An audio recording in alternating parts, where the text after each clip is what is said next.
say, like if you bought a car and you kind of said, oh, I'd like that in a soft top, like it's a hard top on it, like what can we do? Like, I'm Declan O'Sullivan, joined Louis Copeland's last year.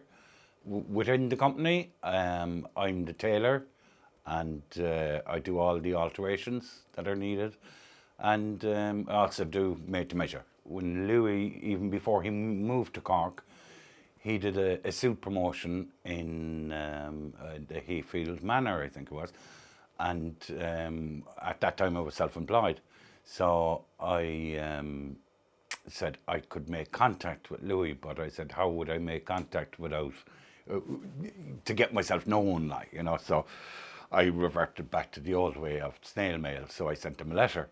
It was my kind of initial introduction to Louis himself. I've known Nigel, who's managing the shop now, I've known Nigel since just about when I started, I suppose, which in the city, I started about 35 years ago, when Nigel was working probably with Tony's over, I think it was, yeah. And that's when I first met Nigel. Now I should have probably met him in the social scene before that, because we were in a lot of places and had the same likes in music, blah, blah, blah, and all this. But we never did. But I met him here, well, up to last year. I've been working with Nigel for all those years, you know, whether it was in his own place and whatever. So I know Nigel really well.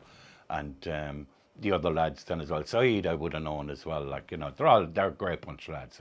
Back probably when as a teenager, and that was like kind of sewing, people at home having a domestic sewing machine, every household had.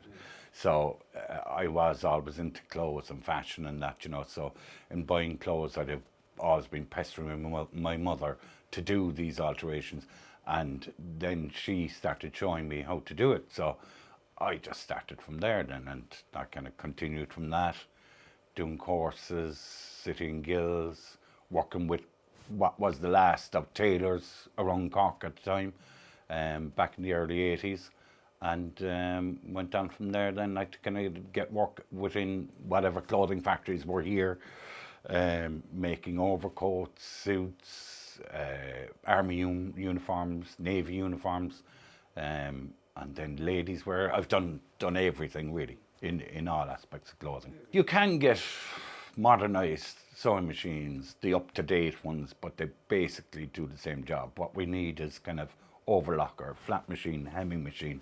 You know, all these are probably dated, probably nearly 50s, 60s, but they're cast iron. They'll never wear. You know, you look after them, maintain them. You know, they will serve the purpose like for another 60 years. Well, yeah, probably in the last few years, it has totally changed.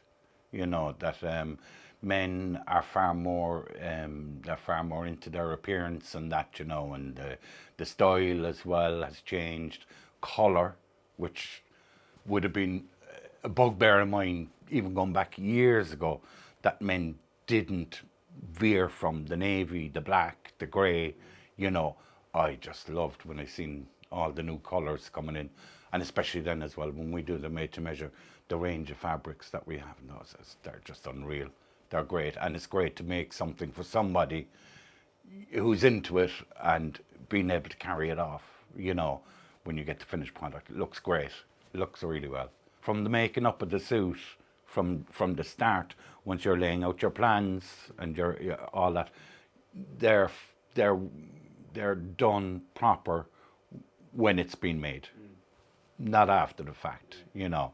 It's trying to kind of say, like, if you bought a car and you kind of said, oh, I'd like that in a soft top, like, it's a hard top on it, like, what can we do? Like, but I've had a couple of guys that have said, like, God, it's great to have a suit that you just put on that fits.